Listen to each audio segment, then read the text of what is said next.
जी, आपके बारे में मैं जानना चाहूँगा, आपकी जर्नी के बारे में। और आप व्यापारी भी हैं, आप भी बीजेपी से जुड़े हुए हैं।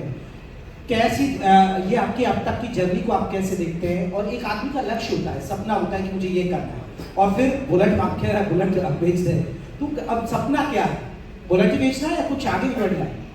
बहुत बहुत धन्यवाद आप लोगों का, विधायक गण लोग का, सभी लोगों का मैं स्वागत करता हूँ। मेरा शुरू से ही सपना रहा है कि एक छोटा सा मोटो था मेरा महाराजगंज को महानगंज बनाने का। और 2000 मैं अपनी पढ़ाई बेंगलोर से किया और दिल्ली से किया। उसके बाद 2 साल तक मैं बाहर रहा, न्यूजीलैंड, स्विट्ज़रलैंड, इटली, फ्रांस, मतलब मैक्सिमम 10-12 कंट्रियों में मैं गया। वहाँ पे गया, देखा कि कैसे लोग आगे हैं।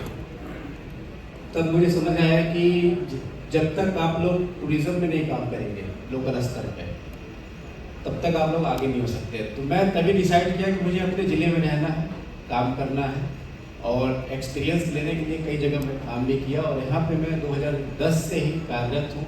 अपना NGO बनाया, महाराजगंज को महानगंज बनाया, महानगंज कल्याण सेवा संस्थान, तभी से मैं कार्य करता हूँ। और सबको जहाँ ज़रूरत पड़ती है, जो चीज़ें हमने झेली हैं, उनको आगे चल कर उनको मदद करता हूँ। बिजनेस के जो अपॉर्चुनिटी है महाराजगंज में, जैसे यहाँ पे DM सर्विस, सांसद सर्विस सबने बताया, यहाँ पे बहुत बड़ा इको टूरिज्म का हब है। जंगल सफारी मैं लगातार 10 सालों से प्रयास करता हूँ। 2021 में मैंने शुरू कराया, बट वो पूरे तरह से चल नहीं पा रहा, कहीं कहीं में दिक्कतें हैं। जिस दिन यहाँ पे वो चल जाएगा तो यहाँ पे पर कैपिटा दिक्कत है क्या इस मंच? सर यही तो बात है ना कि इस मंच से जाना चाहिए, वो दिक्कत है क्या?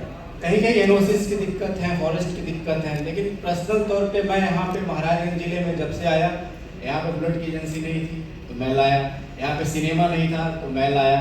कोशिश यही है कि जहाँ जहाँ पे बड़े बड़े इंफ्रास्ट्रक्चर, जल्दी ही महाराजगंज में मॉल भी बन जाएगा, काम चल रहा है।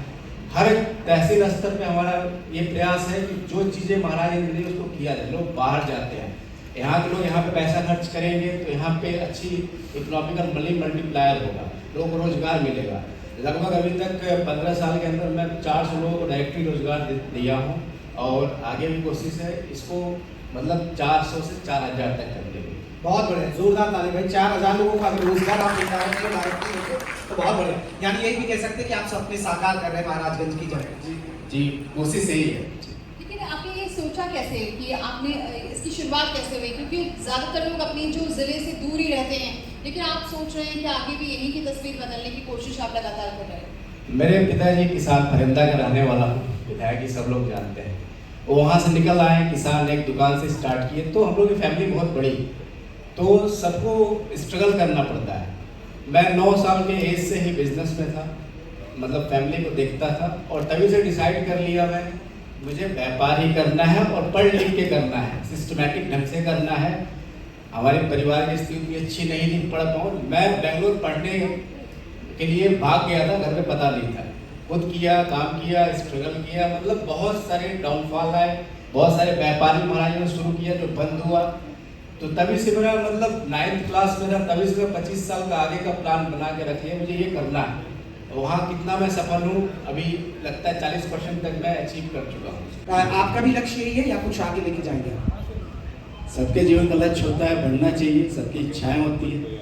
मैं तो 2014 में लोकसभा चुनाव लड़ चुका हूँ निर्दल, बिल्कुल लड़ा। और इस समय महाराजगंज को महानगंज बनाने के लिए जो भारतीय जनता पार्टी की सरकार है जो काम कर रही है, हमारे जो सपने हैं उसके साथ ही पूरे हो रहे हैं। जो डेवलपमेंट चाहिए महाराजगंज को, माननीय सांसद जी के बहुत सौजन से, विधायक के सौजन से, वो पूरा हो रहा है। बहुत बहुत शुक्रिया आप तीनों का सर। भविष्य की शुभकामनाएं कि आप जो सपने लेकर चल रहे हैं, जो लक्ष्य लेकर चल रहे हैं, उस लक्ष्य में आप जरूर कामयाब हो। बहुत बहुत धन्यवाद।